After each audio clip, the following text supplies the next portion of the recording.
The sun has gone down at Hangman's Hill, and the ghost at Misery Corner isn't walking tonight.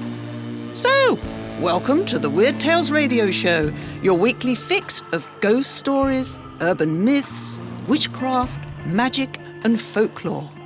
And now, here's your host, writer, award-winning journalist, best-selling author, and sometime werewolf hunter, Charles Christian.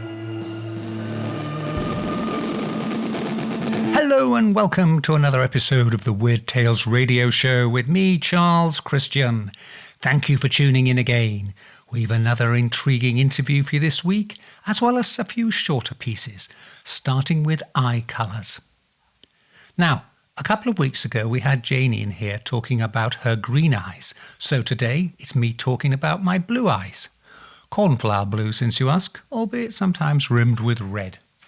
Now, what's interesting about blue eyes is they are apparently the youngest of the eye colours, believed to have originated only 6,000 to 10,000 years ago as a result of a genetic mutation. In fact, all people with blue eyes are believed to share one common ancestor.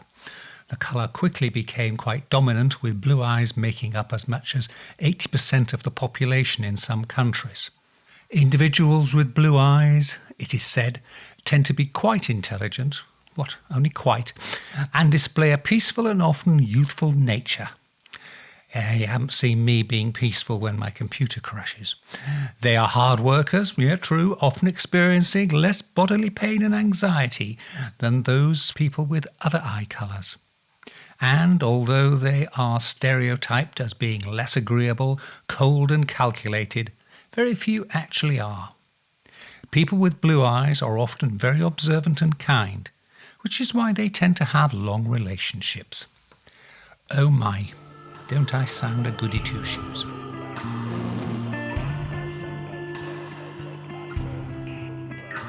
One of our regular listeners recently emailed in to ask if I possessed any psychic abilities or paranormal superpowers. Telekinesis, astral projection, precognition, mediumship, that sort of thing. Well, apparently I do.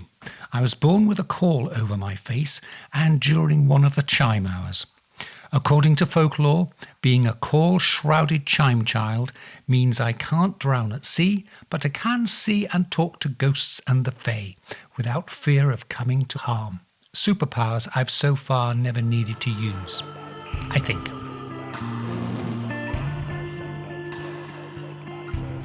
Now for this week's interview, in which we are talking to US journalist and writer Matthew L. Swayne about the ghosts of rock and roll and country music, including the Forever 27 Club.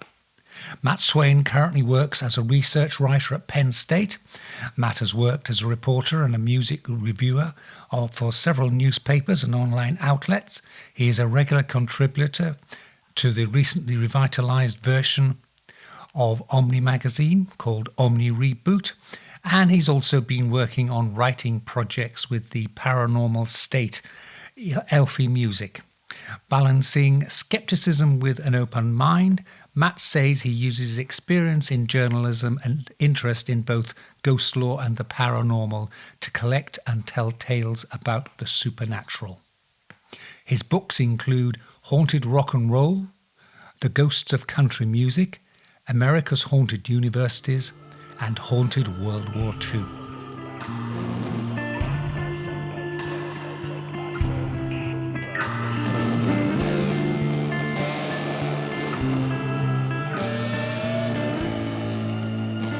And it's my great pleasure to be talking to Matt Swayne. Hello, Matt.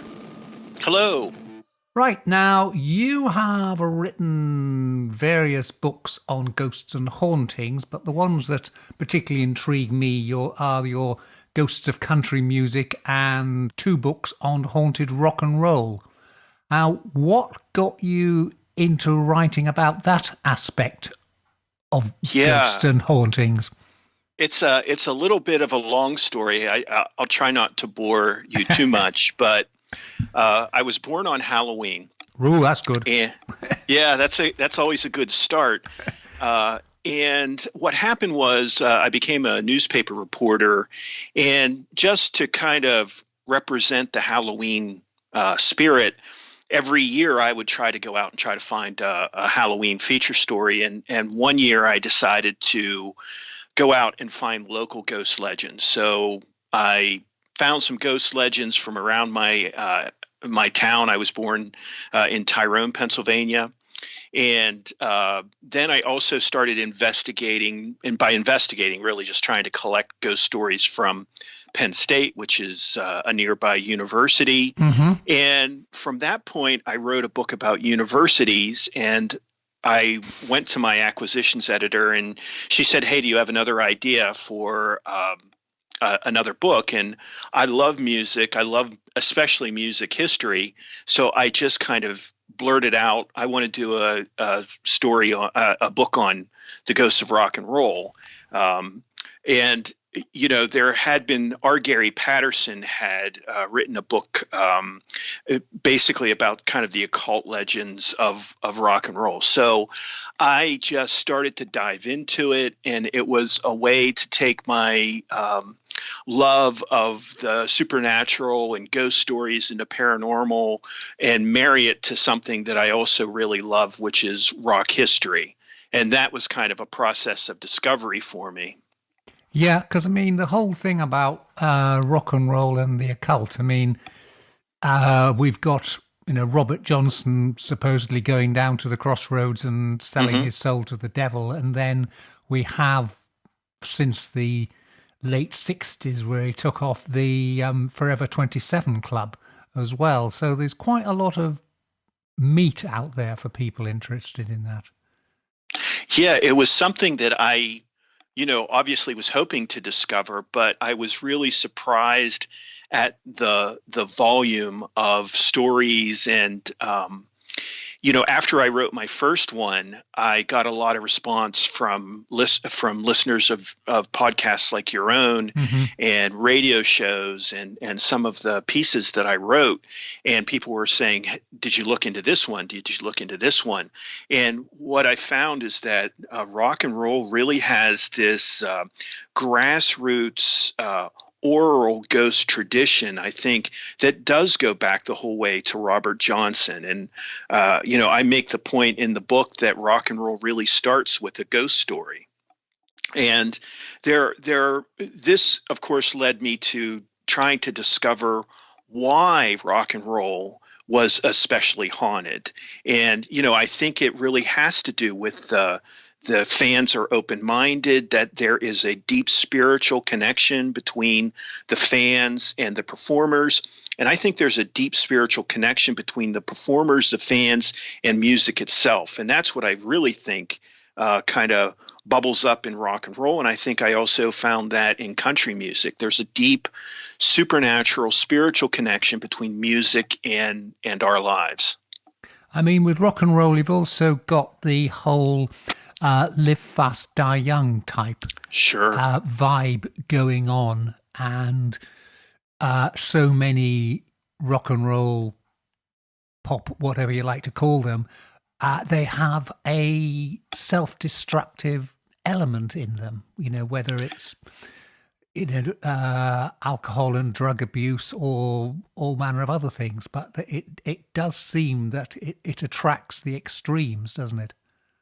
Yes, it does. And I think that's another connection with this paranormal lore, because you have, you probably know, and your listeners probably know just how tragedy inspires these ghost stories. And there are, paranormal theorists who say that the tragedy itself becomes embedded into the reality, into our reality. Yeah. So when you have this huge amount of people who are,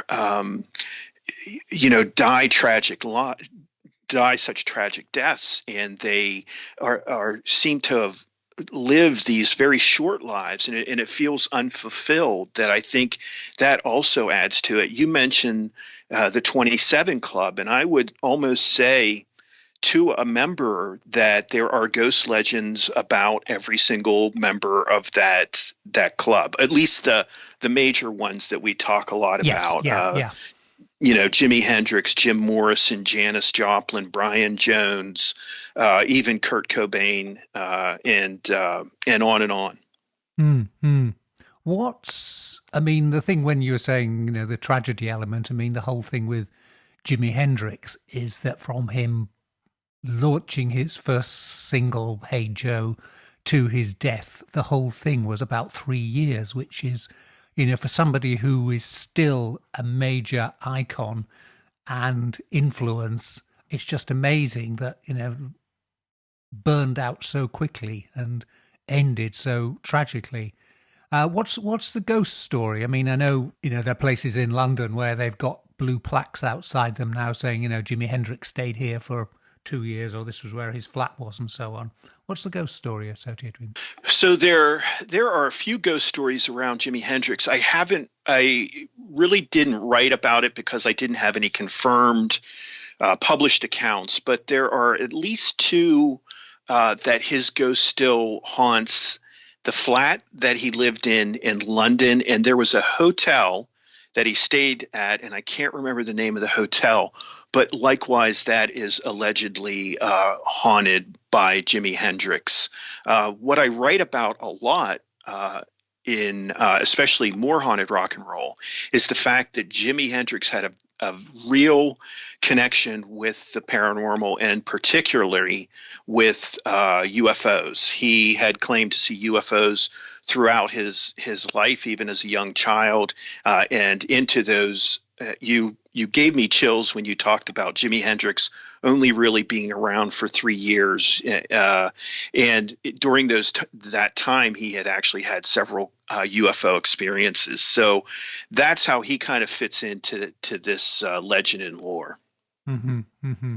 Are there any relating to Brian Jones from the Stones? Because again, he was the icon of the Stones in the early years, and then his death has never really been adequately explained. Was it an accident in his swimming pool, or was he murdered and deliberately drowned in a dispute? There any tales with him? Right. There are several. And the one, as you mentioned, he drowned or was murdered in a swimming pool in a mansion. And that mansion is now said to be haunted by Brian Jones. In one case, a psychic from England went on a tour of the property with a film crew.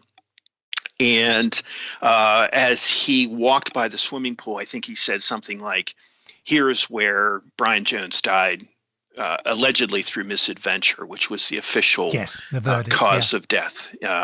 And as he said that, he did not hear it, and no one in the crew heard it. But when they analyzed the tapes later, there was a scream at that exact moment, what sounded like some type of electronic noise or a scream. And it might not have been a television crew, it might have been a radio crew, but it was definitely picked up. And so the rumors of that haunting have gone on. There were other stories, especially around the crew of the Rolling Stones. I mean, to be honest with you, at this point in Jones's career, he was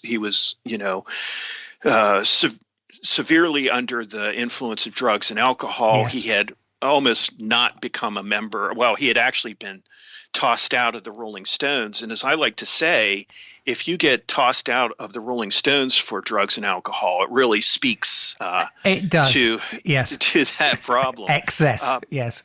But in honesty, the Rolling Stones were very upset at his death, and it was hard for them to come to terms with.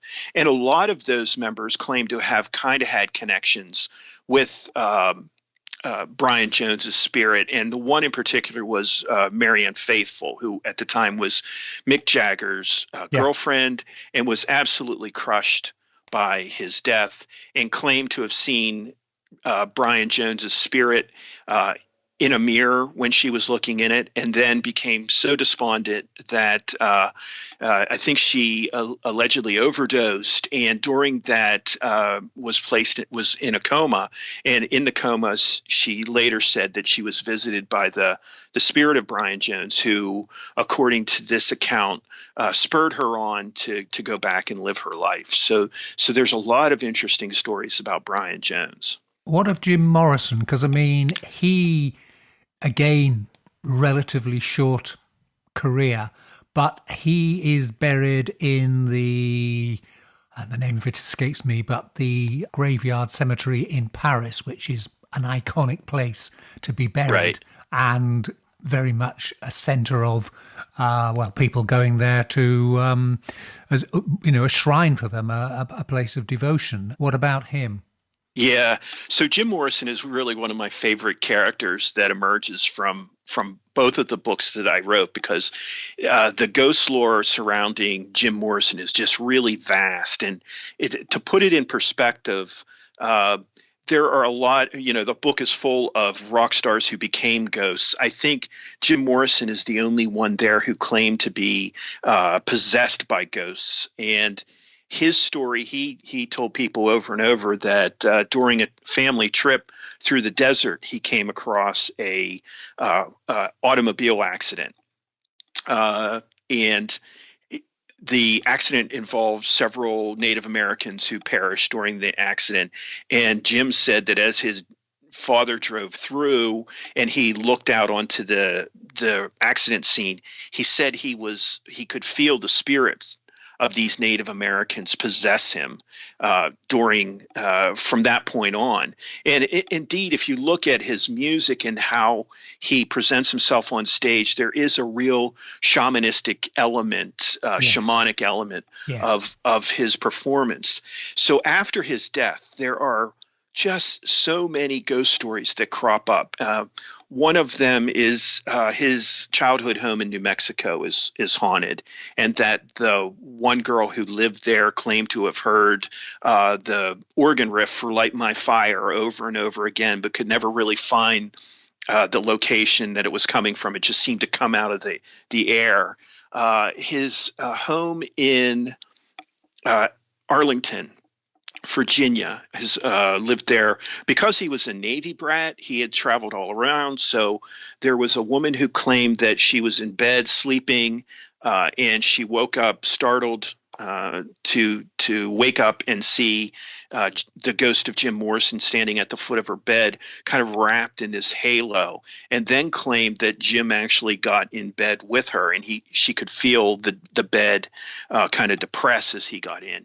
So there's those stories. But my all-time favorite Jim Morrison story, the one that I love telling over and over again, is that Jim Morrison's ghost allegedly inhabits the bathroom of a Mexican restaurant in Santa Monica. And it's just so Jim Morrison. But supposedly this Mexican restaurant started getting reports from customers who were upset, especially the men who would go into the men's bathroom, claimed that they could hear breathing, that the walls seemed to open up and expand. They heard people trying to rattle the door to get into the bathroom. When they opened it up, there was no one there. So what's the connection? Well, that area was actually the vocal booth for the Doors when they used to record there. And that was the whole building at one point, or at least portions of the building, were part of what would be like the Doors headquarters, where their offices were and where they recorded. So it's just a quintessential Jim Morrison story. But again, there are bars in LA that he allegedly haunts, and in different parts of Santa Monica as well. What about the Chelsea Hotel in New York? I mean, that's been the scene and linked with many rock stars over the years, including Janis Joplin and also the Sex Pistols and the like, Sid and Nancy. Are there any legends associated with that? Yeah, there are a few, and most of them are centered around Sid Vicious and Nancy Spungen, who I think it was Nancy that was murdered there. And those stories are usually on that floor where the murder took place and where Sid was accused of this murder, and they are probably the darker stories that you have in the book. And one claimed to have one of the stories was that two friends were staying at I don't know whether it was the exact room, but it was probably on the same floor. And the one was sitting on a couch, which the way he described it probably could have been there in the 70s when this all went down. Mm-hmm. And he said that as he was looking at his friend, he saw a figure go around the corner into the bathroom. And the way he explained it was he thought it was the ghost of Sid Vicious. And they had several other kind of run-ins throughout. And that story was not unusual because there were several other stories about hearing screams. And I think there was one seeing a disembodied arm going down the stairwell, like someone was clutching onto it. So the Chelsea Hotel, by the way, is just really haunted in general. So it's hard to connect any of these stories with Sid and Nancy per se. But some of the stuff just seems to happen coincidentally on that floor that I decided to put it in the book as a potential, ghost story. Now, Elvis, obviously we have a lot of people who think he's still alive, and I've read tales that you can hear him laughing in Nashville in one of the venues there because he had a fairly disastrous appearance at the Grand Ole Opry and got laughed off stage, but then went on to become the biggest star ever. Right. What's the occult ghost story scenario surrounding Elvis? Well, I usually put it that Elvis is the king of rock and roll, and he's the king of rock and roll ghost stories because I love that. Yes. His spirit, he's been seen, or these ghost stories crop up just about every place that he's been. So, there are ghost stories surrounding his spirit and his mother's spirit in Graceland. I think the one you're referring to is that allegedly his daughter Lisa Marie was playing at the Ryman, which is the site of that disastrous appearance. And she was walking backstage to her dressing room, and she went to open the door. And it wasn't that it was locked, but it was one of those things where immediately when she pulled it open, something grabbed it from the other side and slammed it shut. It wasn't that it was locked. It was like someone was in there. And she got a little freaked out and had bodyguards, and they tried to open the door and couldn't. And then she claimed to hear this laughter, which she recognized as her dad's laughter. And at that point, they opened up the door, went in, and all was well. That's a tale that's been spread around about that. Mm. Priscilla, Elvis's wife, said that she came in contact. She makes a few sort of allusions that she's been visited by Elvis too, but probably the one that was the most dramatic was with Elvis's mom, who passed away. It's not long after he really became a star, and yes. It was one of the big tragedies of Elvis's life. But years after, she had passed away, and Priscilla, I think Priscilla just always felt a connection with her because I think, she came to back to the States very young and was introduced to this celebrity and this celebrity family. And I think she always felt that Elvis's mom, Gladys, was very kind to her, and she had this connection. And the way she tells it is that one time during a thunderstorm, and she violates the most crucial rules of horror movies is during a thunderstorm, never go up to the attic. But during this thunderstorm, she goes to the attic. She starts looking in through some old boxes and found a dress, and she recognized it as Gladys, and she kind of put it up to herself. And she said at that moment she felt like someone hugged her, and she always claimed that that was the spirit of Gladys reaching out and just kind of giving her a spiritual boost at that point. And there had been other stories prior to that of hearing Elvis, and Elvis's aunt claimed to have heard something or someone rummaging around in the attic when no one was supposed to be there, and they claimed that was the spirit of Gladys. So, you have Elvis sightings in Nashville, in Memphis, in New Orleans, where he filmed Kid Creole. People say they see him in the balconies in the French Quarter, a famous section of New Orleans. Las Vegas, he's been seen at some of the hotels. And I'm even thinking there are some stories about him in California where he used to run around. So yeah. Elvis is kind of spread all over.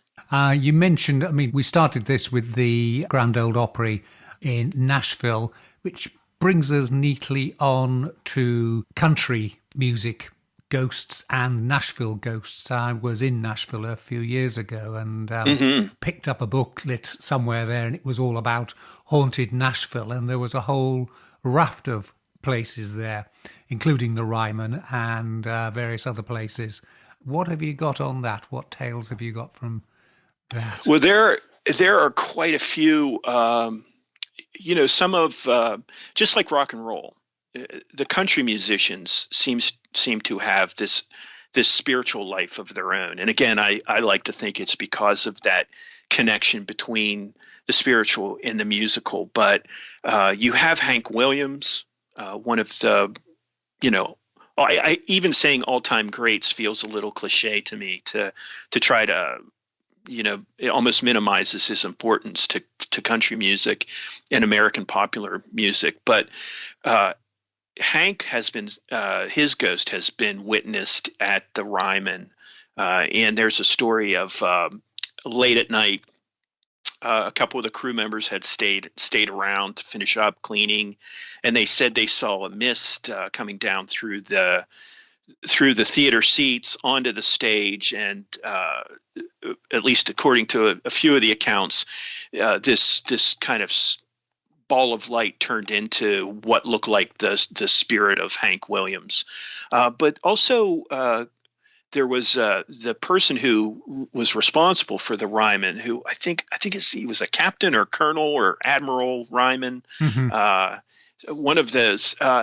He allegedly haunts the place too, and people wonder whether he's not this gray ghost, the ghost in gray that they have seen in the theater and in the seats. Yes. Actually, several of the performers have seen this mysterious figure while they were rehearsing, and then there are other people who say that he is very upset because he built the Ryman. At one point, he was a riverboat captain, and he was a gambler, and he had made a lot of money gambling. And he went to a street preacher was talking one time in the streets of Nashville, and he went to hear him, mainly going to ridicule him, but he ended up converting and becoming a very spiritual, a very deep Christian. And he built Ryman not for secular music, but for gospel music. And a lot of these ghost lore experts of Nashville say that it's because that they have switched to secular music, guys yes. like Hank Williams and Patsy Cline, that he is upset, and that he can sometimes be heard. You can hear shaking or yes. explosions even have been heard. So he is, it could either be Hank, it could be Mr. Ryman, or it could be even Patsy Cline, who has also been seen at the Ryman, as well as both of Hank and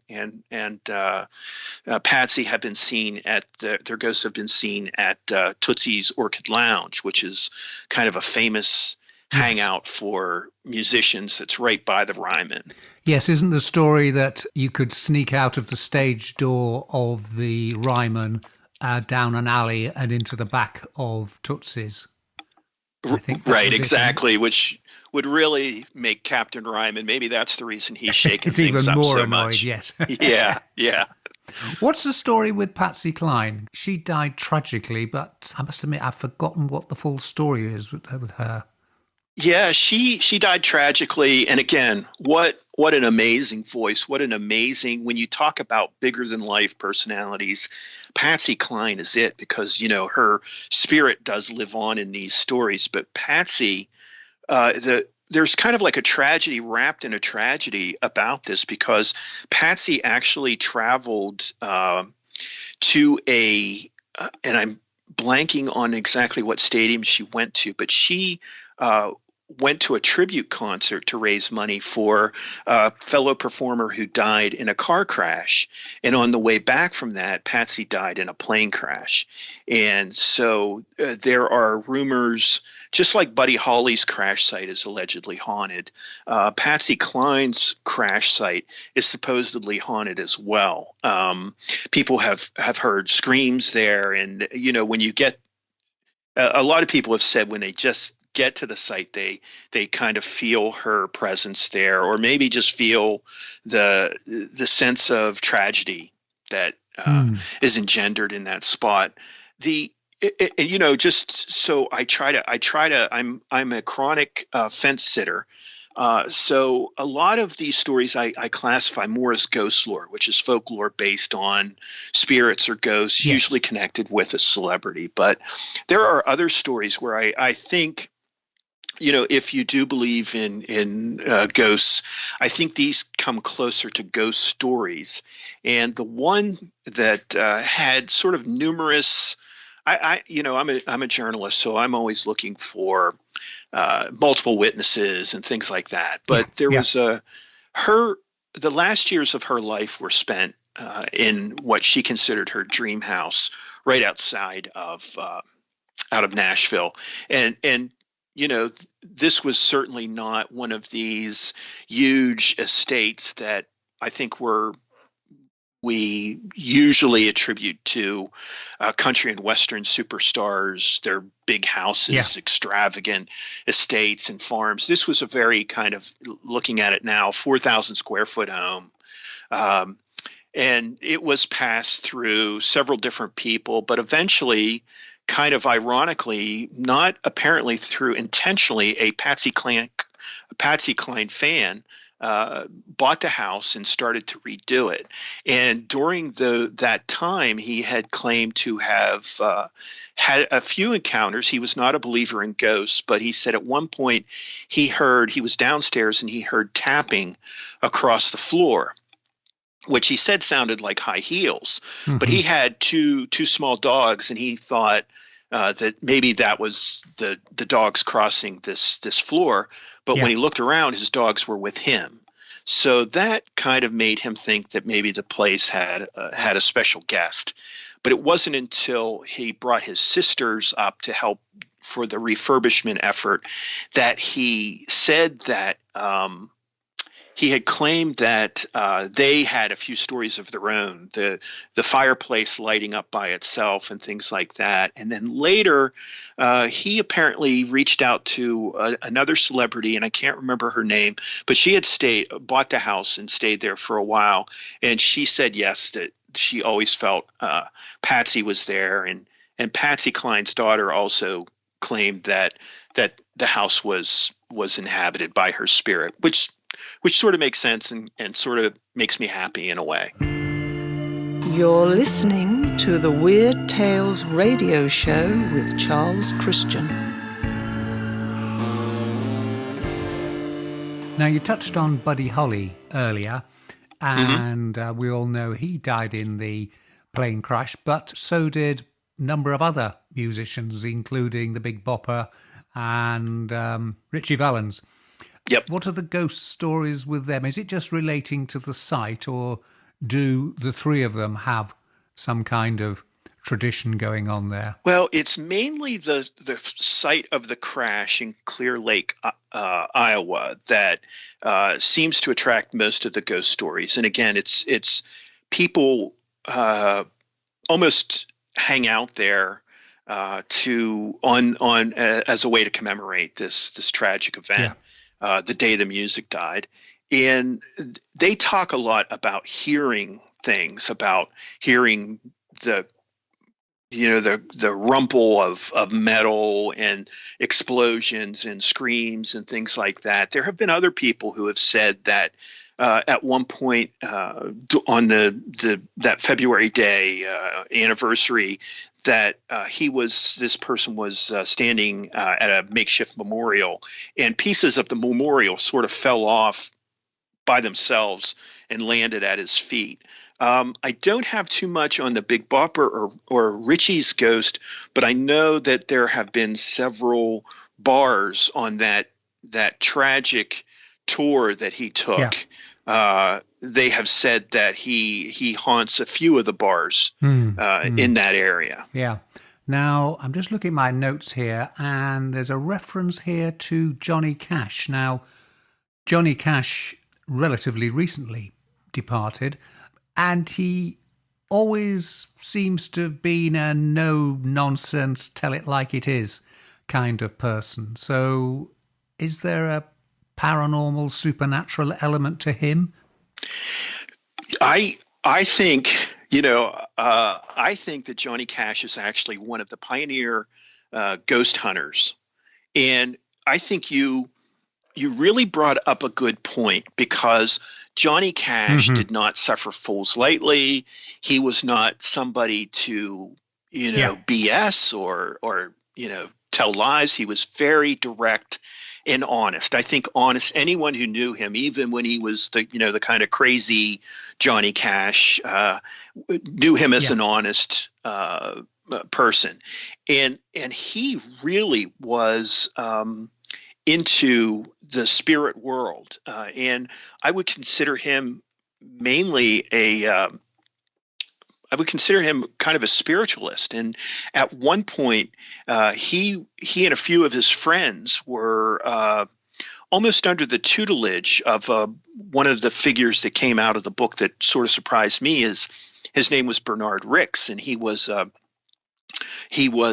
medium who claimed on a few occasions that he contacted Johnny Horton. And just to give you some sense of this, Johnny Cash, Merle Kilgore, and Johnny Horton were really good friends who also had this mutual interest in the supernatural and in the spirit world. And when Merle Kilgore died, Johnny Cash was extremely upset. One of the reasons why is because Johnny Horton had reached out to him the day before he died in a tragic car crash, which is a whole huge other story. And Johnny didn't accept the charges and always regretted that. But apparently, during the funeral services, Johnny Cash and Merle Kilgore noted that Bernard Ricks, this medium, was writing down stuff.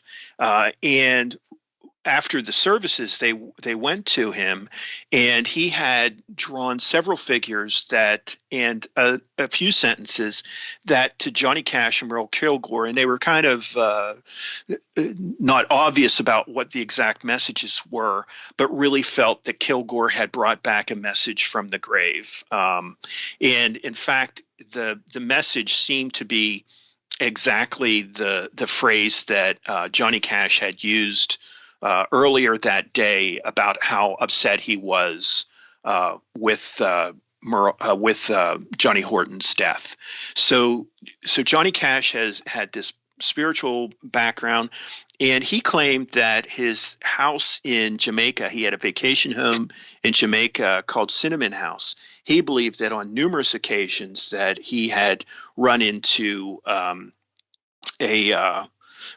ghost there. One of the again, when you talk about Johnny Cash, you talk about someone who's super honest. He said that they had a little dinner party with about 5 or 6 friends in the dining room just off the kitchen that had 2 doors. Both doors were open. And then they came into the dining room, closed the doors.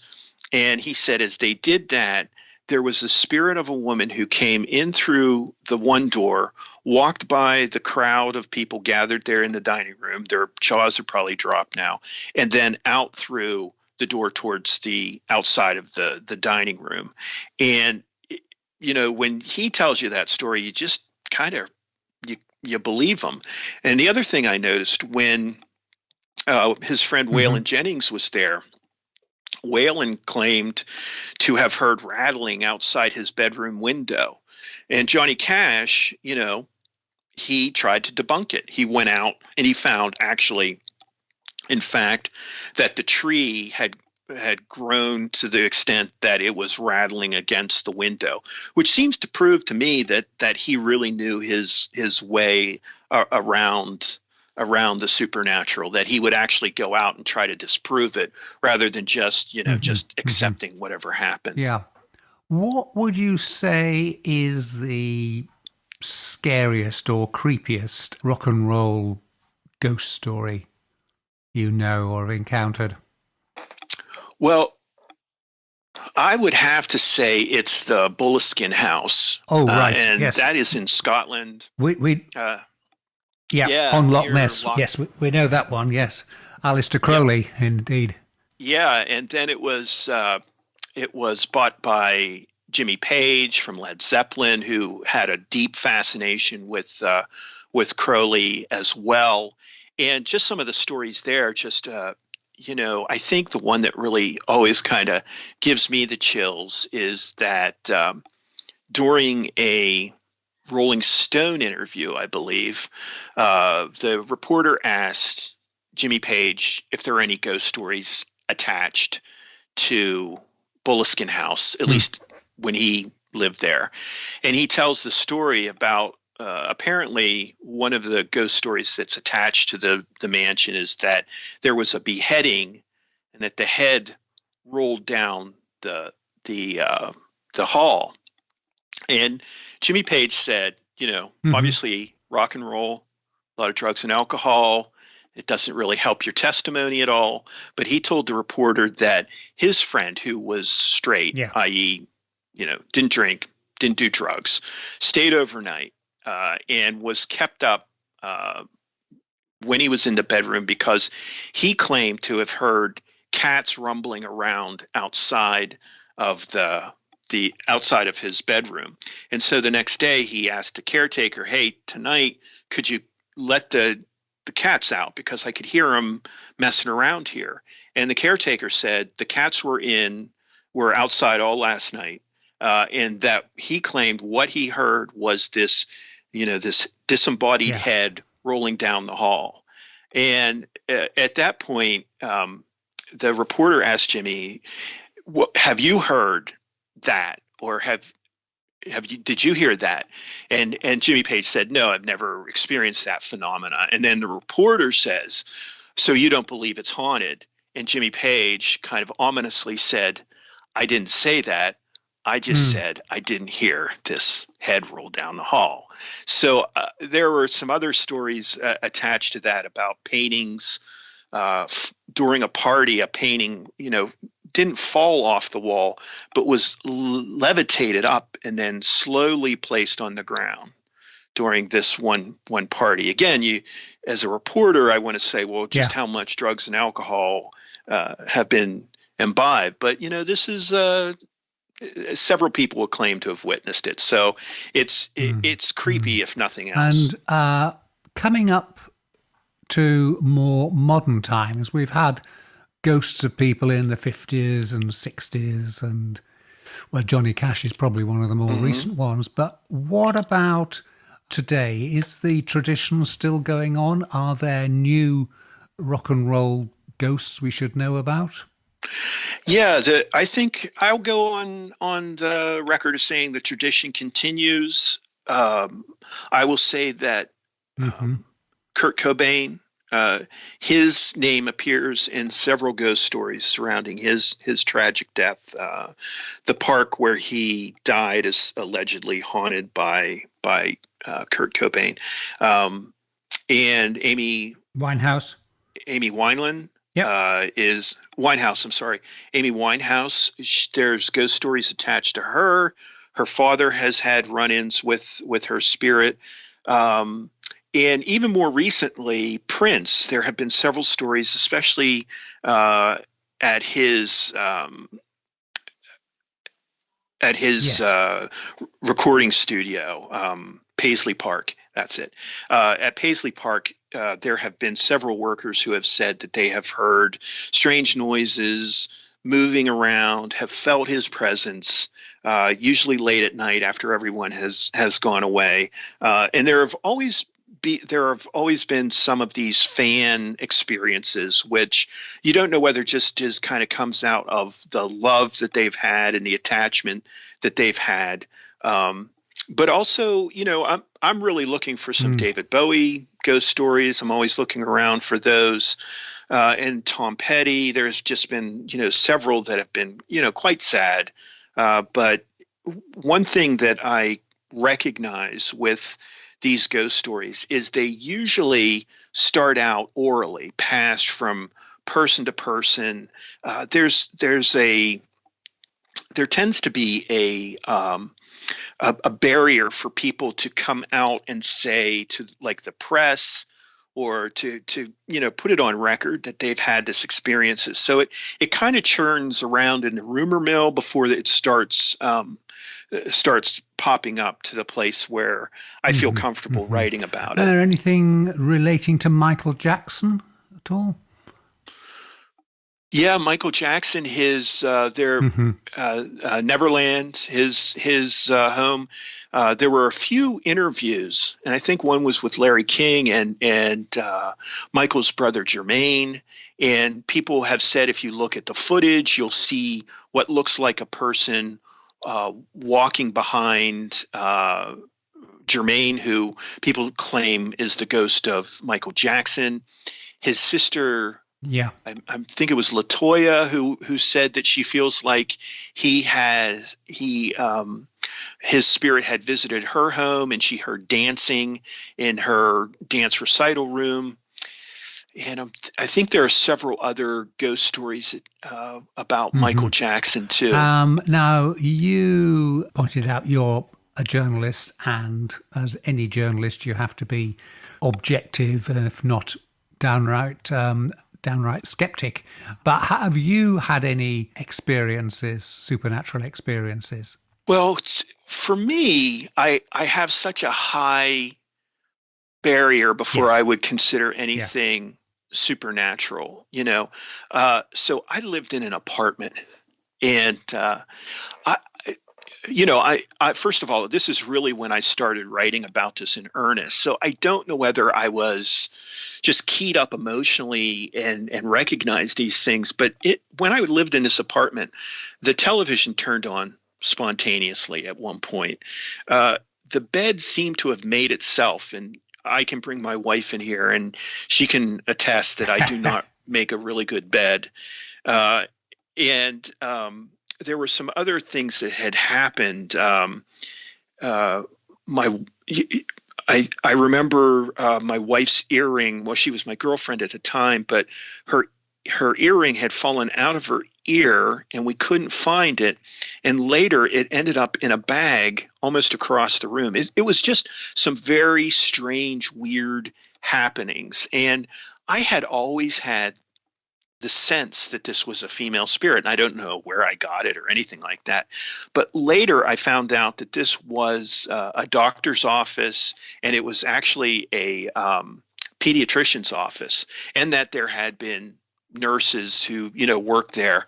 And my friend later on, maybe about 5-10 years later, he did not know that I lived in this spot. He had started saying on social media that he's had these experiences, and the experiences matched up almost identical with me.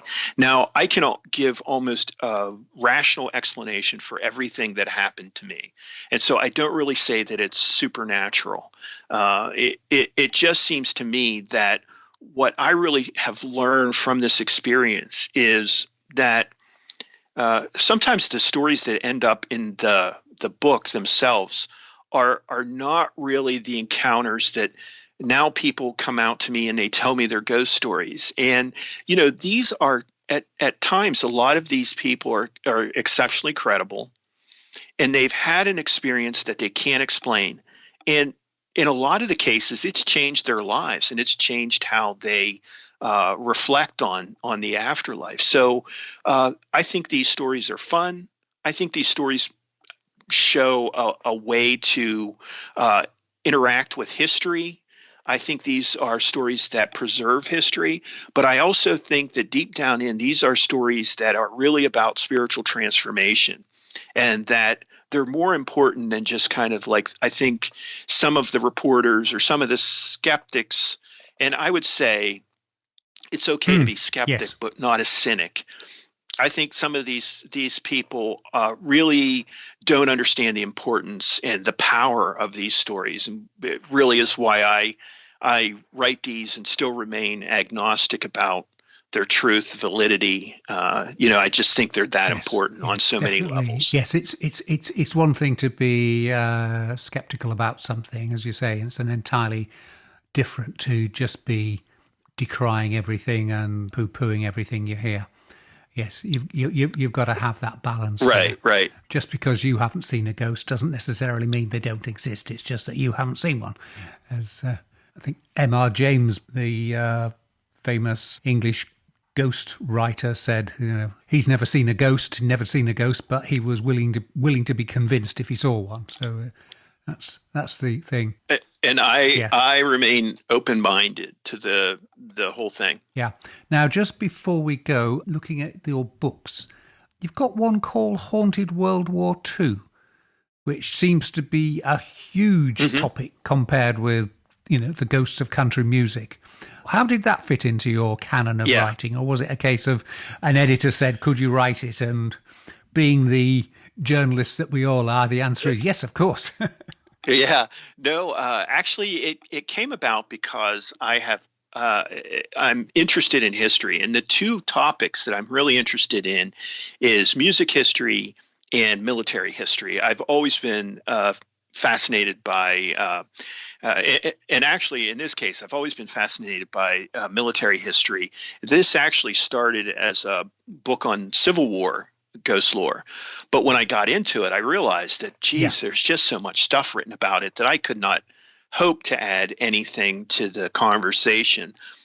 So I just thought, well, what connects war with this paranormal history? What connects Civil War with this paranormal lore? And I started to think it has to be something connected with this tragedy and with this incredible emotionality of war. And I thought, well, maybe I could find it in other conflicts. So I've always been fascinated by World War II.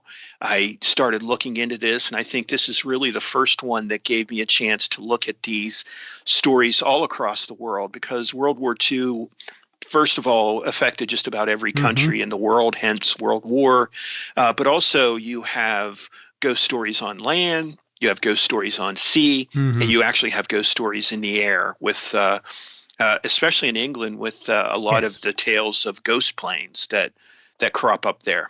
So that's really the genesis of that. And I know it seems a little weird to place next to to the rock and roll and music ghosts, but there is a little bit of a method to my madness. And then later I wrote about haunted railroad because I was born in a railroad community. Railroad built that, and I've been interested in railroad history too. So if you see, my theme is basically take something I'm interested in, combine it with the supernatural, the paranormal lore, and that way I'm kind of all in. I'm interested all the way around. That's fascinating.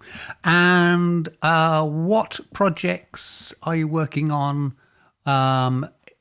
in the future? That's a great question. I mean, right now, I think I've just really scratched the surface of some of these books. And so I think probably in the next year or so, I'll start thinking about maybe a sequel to maybe a sequel to the Haunted World War II, because, the criticism I usually get is, oh, you didn't do this one, and there's this one, and there's that one. So usually the second that you ship your book your manuscript off to the publisher is the day that 4 new stories come in. So I think that's one of the things that I'll be looking into. Mm-hmm. Well, Matt, it's been a great pleasure talking to you. Thank you ever so much for your time, and good luck with the future. You're welcome. Thank you very much. I had a great time. Once again, a big thank you to Matt Swayne. You can find him on the internet at www.mattswayne.com. That's Swayne spelled S-W-A-Y-N-E. S-W-A-Y-N-E. And that website also includes links to all his books.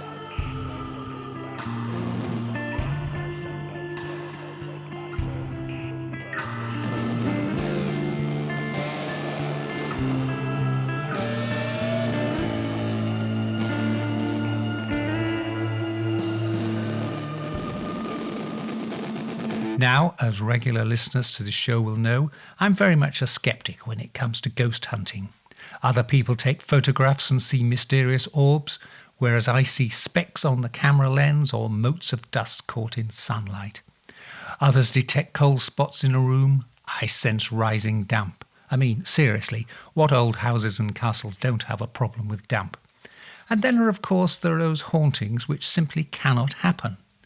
For example, I was recently asked if the ghost of Dame Dorothy Selby really haunted the corridors and chambers of the Elizabethan manor house of Ictham Moat near Sevenoaks in Kent.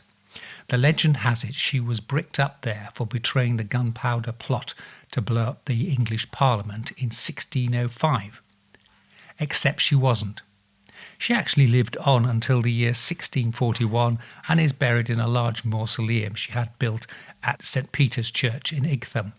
In other words, Dame Dorothy is the subject of a ghost story about a ghost which couldn't exist. And that's it, time to go. But before we do, here's a short motivational message. Your body is a temple. And if it's anything like mine, it's ancient and crumbling, as well as probably cursed and haunted. Now it just remains for me to say this is Charles Christian saying thank you so much for listening, and please join me again next week. Until then, stay well, stay weird, stay different. Black Shuck, the demon dog of East Anglia, is baying at the moon, which means it's time for us to go. You've been listening to the Weird Tales radio show with Charles Christian, your weekly fix of ghost stories, urban myths, witchcraft, magic and folklore.